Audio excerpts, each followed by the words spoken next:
Welcome, listener, in the shadows. We bring stories into the light. Join me as we explore the encounters no one speaks of and the things that watch from the dark.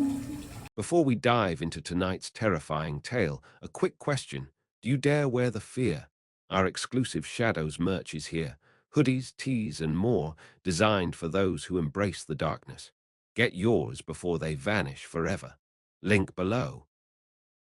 A Nightmare from the Deep Woods Part 2, Day 6, The Edge of Madness. The morning came with an eerie calm, a stillness that felt unnatural. The sun broke through the trees, casting weak light across the camp, but it offered little warmth. The cold had settled deep into their bones, and their exhaustion had reached its peak. Logan felt as though every step he took dragged him further into a nightmare from which there was no escape. They hadn't spoken much in the morning. Each man moved mechanically, almost as though they were on autopilot, packing gear, checking the dwindling supply of food, but no one voiced the reality of their situation. The feeling of being watched, of being hunted, hung in the air, thick and suffocating. Logan sat against a rock, staring at the map they had used to navigate the area. But now it made no sense. The terrain didn't match what he remembered from when they first arrived. The river they had crossed yesterday didn't exist in the place where they had marked it. There were no familiar landmarks, no signs of any trail. The woods felt like a labyrinth, shifting with every step, disorienting them. It was as if the forest itself was toying with them. Marcus had gone off to gather firewood earlier, and when he returned, his face was pale, his eyes wide and frantic. "There's something in the trees," he whispered, almost to himself. I don't know what it is." "I saw it. Something moved between the trunks, tall, too tall." Logan swallowed the lump in his throat. He could feel it too, the weight of the forest pressing down on them, the oppressive silence broken only by the occasional rustle of leaves or the distant, haunting cry they couldn't place. Tyler was hunched over near the fire, muttering to himself. "We're all going to die here," he whispered, his voice hollow. "We can't leave. We can't escape. It's part of us now. It's inside us." The madness in his voice was enough to make Logan's blood run cold. Tyler was breaking, and Logan could feel himself unraveling as well. His mind was no longer his own. He was hearing things, seeing things that weren't there. The wind itself seemed to whisper his name, calling him deeper into the woods, urging him to follow. "Tyler, you have to snap out of it," Logan said, his voice trembling with desperation. But Tyler didn't respond. He just stared into the fire, his eyes glazed over, lost in whatever dark place he had gone. Eric, who had been quietly pacing back and forth, paused beside Logan. His face was drawn hollow, as if the forest had already claimed a piece of him. "Logan," Eric whispered, voice thick with fear. "I don't think we're going to make it out. Something's wrong with this place. It's pulling us in. It knows us. I can feel it." Logan wanted to argue, to tell Eric that they could still get out, that there was still hope, but deep down he knew. They were too deep. The woods had claimed them. It was only a matter of time before whatever was hunting them took its final bite. Night 6, the stalking shadows. As night fell, the fire burned dimly, flickering weakly against the suffocating blackness that surrounded them. The air felt oppressive, thick with something foul. The stench of rot had returned, sharper this time, mingling with the smell of wet earth and decay. Logan could feel it creeping into his lungs, making him dizzy, lightheaded. They had all sat in silence for hours, too terrified to sleep, too afraid to move. The quiet was worse than any noise could be. The absence of sound was its own kind of menace. Logan kept glancing into the trees, certain he could see something moving just out of the corner of his eye. The wind had picked up, rattling the branches above them. The fire flickered and hissed, casting strange shadows across the camp. Every time the flames leaped, it seemed like something moved in the dark, something just beyond the edge of the light. Logan couldn't shake the feeling that they were no longer alone. Then it happened. A rustle, quiet, almost imperceptible, but it was enough to freeze Logan's blood. "Did you hear that?" Eric whispered, his voice barely audible. Logan nodded, his eyes wide. The hairs on the back of his neck stood on end. A shape moved in the darkness, something tall, its limbs long and grotesque. It wasn't just a silhouette, it was a presence looming just beyond the fire's reach. A whispering voice cut through the silence, a voice that was familiar and wrong. "Logan, come closer." It was his own voice, but it was distorted, like something had taken it and twisted it beyond recognition. The words slithered through the air, coiling around him like a noose. His heart hammered against his ribs, his body frozen in place. "Logan," the voice repeated, closer this time, too close. "Come to me." The shadows in the trees moved again, but this time they were no longer just shadows. They were shapes, long, hunched figures, their bodies twisted and unnatural. The air grew colder, and Logan's breath came in shallow gasps. He could feel them closing in, surrounding him. He turned to Marcus, who was now standing, staring at the darkness with wide, vacant eyes. "Marcus, what the hell is going on?" Logan whispered, his voice trembling. Marcus didn't answer. Instead, he stepped toward the trees, his legs unsteady, as if something was pulling him, something he couldn't resist. His mouth moved, but no words came out. Only a low, guttural sound, like he was speaking in a language that wasn't human. "No, no," Logan shouted, grabbing Marcus's arm and pulling him back. But Marcus was stronger than he should have been, his grip like iron. His eyes were wide, wild, locked on something Logan couldn't see, something beyond the trees, beyond the campfire's reach. And then, through the trees, something stepped into view. It was tall, too tall. Its limbs were long and spindly, its skin a deathly shade of gray, stretched tight over its bones. It had no face, just a hollow, featureless void where its eyes should have been. And its mouth was a gaping maw, filled with rows of jagged teeth, dripping with something slick and black. Logan's heart stopped. It was them. The Wendigo. The thing raised its head, and for the first time Logan heard it speak. Not in words, but in a sound that resonated deep within him, a bone-shaking, primal growl that sent ice flooding through his veins. Logan didn't know what happened next. He couldn't move. He couldn't breathe. All he could do was watch as the thing reached for Marcus, its long fingers stretching impossibly far, and everything around him collapsed into darkness. The last thing Logan heard was the sound of his own name, whispered from somewhere deep in the trees. Logan, day 7. The escape, the morning was no more welcoming than the night. The woods felt suffocating, like the very trees were leaning in closer, closing them in. Logan's head was pounding, his muscles sore, his mind still racing with the nightmare of the night before. Marcus was gone, completely gone, and his absence was a void that no one dared speak about. He'd been taken by the Wendigo, or whatever that thing was. No one wanted to say it aloud, but they all knew. They were going to die in this place. It was the only thought that kept circling in Logan's head as he sat on a fallen log, staring into the heart of the forest. His hands trembled and his chest felt tight. He wanted to leave. He needed to leave. But the forest, it wouldn't let them. It was like the trees themselves were holding them hostage, wrapping their roots around their ankles, keeping them from escaping. Eric was pacing back and forth, his face pale and drawn, his eyes wide with terror. "We can't stay here," he said, his voice raw, barely more than a rasp. "We need to get out. We need to get out now." Tyler, who had been mostly silent since the previous night, looked up at Logan with hollow eyes. "It's too late," he whispered. "The forest, it's already inside us." Logan shook his head. He could feel it too, the weight of the place, the unnatural pull of the woods, but he couldn't let that stop him. They had to escape. They had no choice. "We're leaving," Logan said, his voice more forceful than he felt. "We're going." They had no map now. The one Logan had used was in tatters, shredded by something sharp, something not human. Their only guide was instinct. The woods that had once been so familiar, so comforting, now felt alien, hostile. The paths that had seemed like nothing were now filled with danger, every tree, every rock, every shadow hiding something more sinister. They started moving, each of them glancing nervously over their shoulders as they pushed through the thick underbrush. Every step felt like a betrayal of the forest, a challenge to the thing that was hunting them. Logan's heart pounded in his chest, his breaths coming in quick, shallow gasps. The trees seemed to close in behind them, their twisted branches scratching at the sky, like hands reaching for them. The air was dense, pressing down on them with each breath they took. They had to move quickly.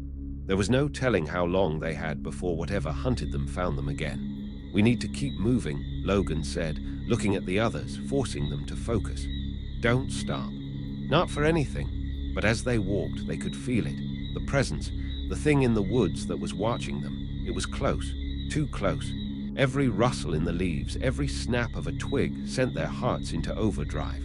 The forest felt alive in a way it shouldn't, as though it had turned against them. And then, just when they thought they couldn't take any more, they saw it, a break in the trees, a clearing. The sight of it almost made them collapse with relief. It was the first real sign of civilization they'd seen in days. Logan's heart leaped in his chest. It was a trail, a real trail, the kind that led out of the woods. He couldn't believe his eyes. "This way," he said, almost a whisper, as though speaking too loudly would summon the darkness back to them. Without hesitating, they followed him, the end of their journey finally in sight. The trail was narrow, the ground soft and muddy from the recent rain. It wound its way through the forest, cutting a path between the thick trunks of the trees. As they walked, the silence was unbearable. They could hear nothing but their own footsteps, the beating of their hearts. The sense of being followed never left them. Every few steps, Logan glanced over his shoulder, expecting to see something, anything, but there was nothing. The trail seemed to go on forever, each turn leading them deeper into the wilderness, until the trees began to thin. The air grew lighter, less oppressive. The oppressive weight that had clung to them for days finally began to lift. It was still quiet, but now there was a hint of something else, a whisper of wind, the sound of birds far off in the distance, something familiar and safe. And then, after what felt like an eternity of walking, they broke through the final line of trees. The forest opened up into a wide, grassy meadow, the land stretching out in every direction. In the distance, Logan could make out the faint outline of a road, the first sign of civilization they'd seen in days. Logan didn't wait for the others. His legs carried him forward on their own, moving faster than he thought possible. The others followed behind, too exhausted, too broken to do anything but run. The meadow seemed to go on forever, and just as they reached the road, Logan looked back. The trees, the forest, the place that had nearly consumed them, it stood there silent, empty, watching.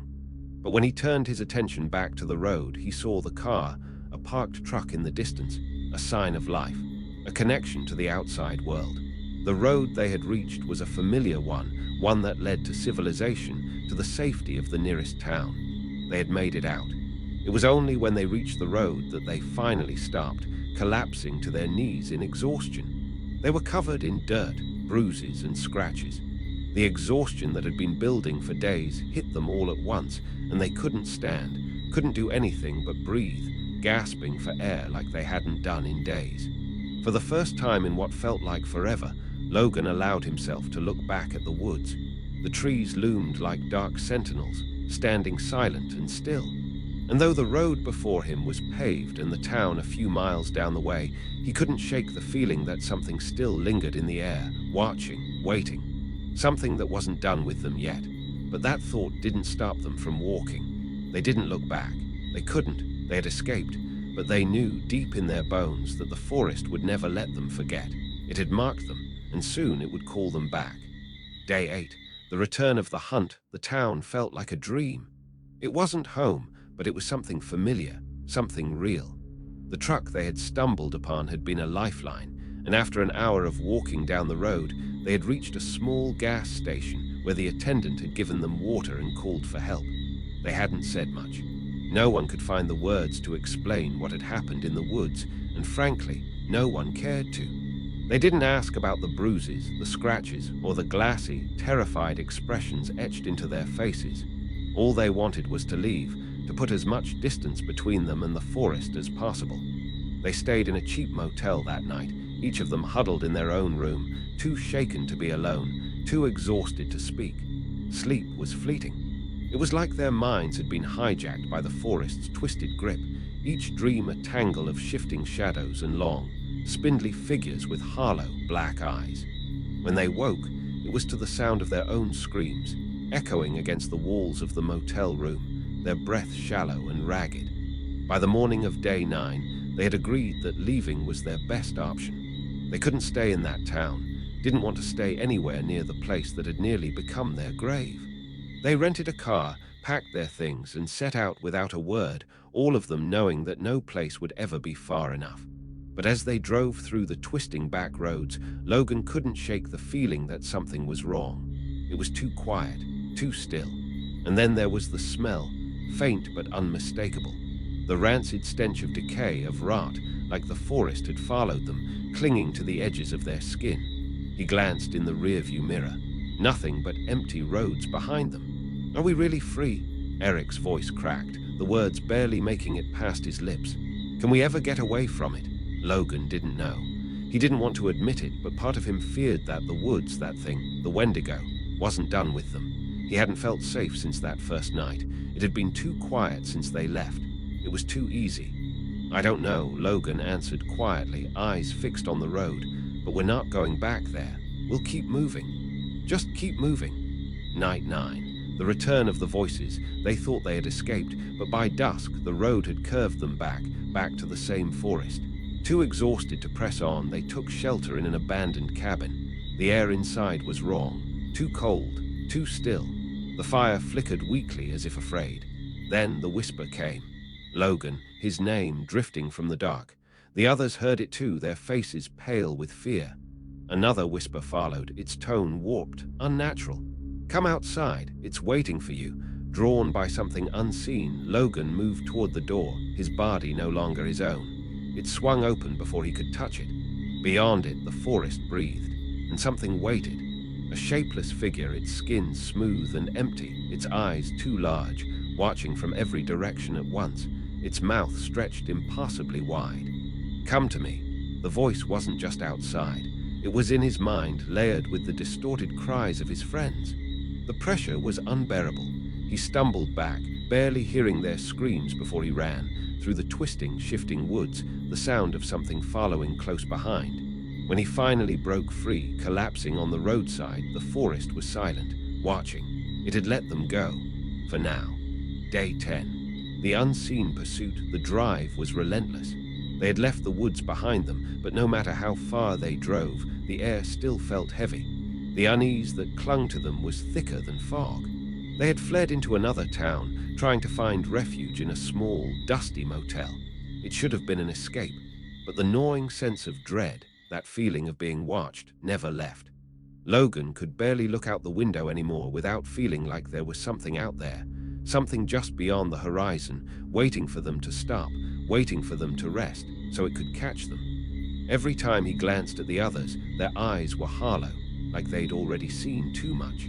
He could feel the pull of something dark behind them, but when he looked back at the road, there was nothing but endless miles stretching into the distance. Tyler spoke first that day, his voice low, distant. I don't know if I can keep doing this, he said, staring out the window, his hands gripped tight around his knees. It feels like we're running forever, but it's still following us. Marcus, usually the loudest and most sarcastic of the group, didn't argue. He just stared out the window, his jaw clenched. Eric, who had been eerily quiet for the last few hours, finally spoke.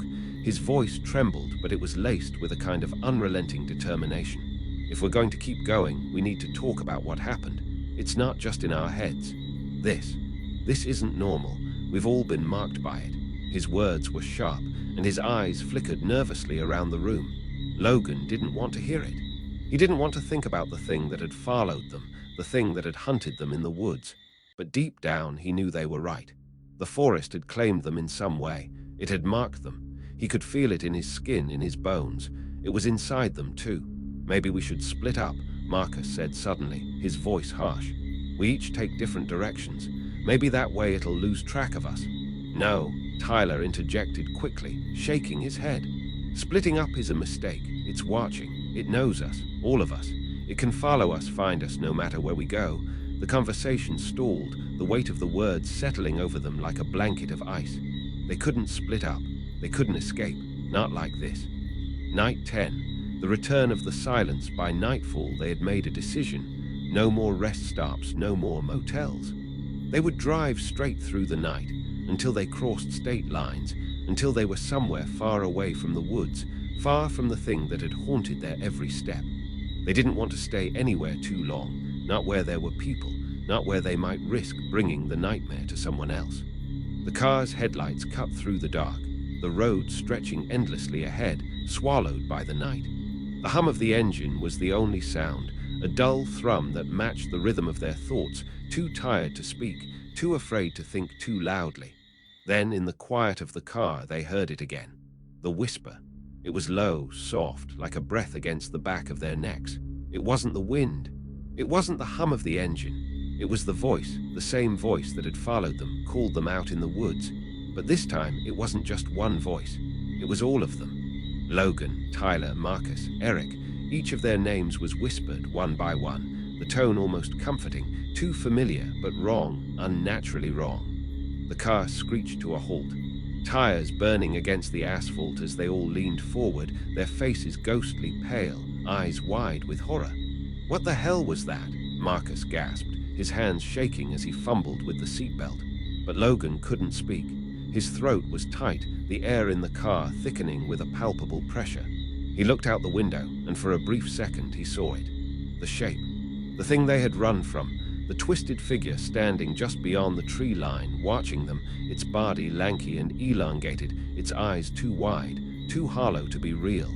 Logan couldn't breathe. His mind screamed for him to drive, to get away, but he couldn't move. He was frozen, caught in the sight of that thing, the thing. Tyler slammed his fist against the dashboard. "Move, Logan, move." The engine sputtered to life as Logan's shaking hands gripped the wheel. He slammed the accelerator, the tires squealing as the car sped forward, tearing away from the shape. But they couldn't escape it. Not like this. Day 11. The revelation, by the time the sun rose, the terror had evolved into something else. The car was no longer their sanctuary. It had become a coffin. It had become a prison. No matter how fast they drove, no matter how far they went, they couldn't outrun it. The whispering voices had followed them, and the thing, that shadow, that hunched monstrosity, was always just behind them, watching from the darkness. And then it happened. The revelation. The one thing none of them had dared to speak out loud before. "We're cursed," Tyler said, his voice cracked, barely above a whisper. "What the hell are you talking about?" Eric snapped, his fingers clenched tight around the seat. Tyler's eyes flickered to the rearview mirror, and Logan saw it in his gaze, the same terror he felt. "The Wendigo," Tyler whispered, his face pale. "It doesn't just kill, it marks you. It owns you. You can't escape it. It doesn't matter how far you run. Once it has you, you're its prey. Forever." The weight of those words crushed down on them, and for the first time they all knew what that meant. They had thought they'd outrun it, escaped its reach. But the truth was they had never left. The thing had never let them go. It was always there, hidden in the shadows, waiting for them to make a mistake. And now it was too late to fix it. They had escaped the forest, but the forest had never truly left them. The Wendigo wasn't done. It wouldn't be until it had taken everything from them. And the hunt had only just begun. Night 11, the final reckoning. The night pressed down on them, each breath a struggle as Logan gripped the wheel, the engine's hum a relentless drumbeat of doom. There was nowhere left to run. Tyler's words echoed in his head. "You can't escape it. Once it has you, it owns you." Then came the whisper, not just in their minds, inside the car itself. The air, the metal. The headlights flickered. Logan's gaze was drawn to the rearview mirror, though every fiber of him screamed not to look. He looked. The creature stood beyond the headlights, bigger now. Twisted limbs bent at sickening angles, antlers jagged with rot, eyes black voids swallowing the light. And then it smiled, not a grin, a grotesque mockery of one, a message, "You will never leave." Logan's hands shook as he reached for the door, but it was useless. The locks wouldn't budge. Marcus sobbed. Tyler trembled. Eric whispered the truth. "It doesn't want anything. It just wants to watch us suffer." The temperature plummeted. The trees in the distance bent, stretching toward them. The car sputtered. The lights flickered once, twice, then died. Silence. A footstep. Closer. It was no longer in the trees, no longer in the shadows. It was here. And as Logan turned to face the others, he saw the terror mirrored in their eyes. They understood. The end was near. The hunt had reached its conclusion. The last thing Logan heard before everything went black was his own voice. A whisper in the dark, barely audible but unmistakably clear. "We're not getting out. You made it back for now. But the things in the dark never truly leave, do they? They watch, they wait, and perhaps they remember you now too. If you want to hear more, if you dare to listen again, step back into the shadows. Like the video, subscribe, but know this, some doors once opened do not close so easily.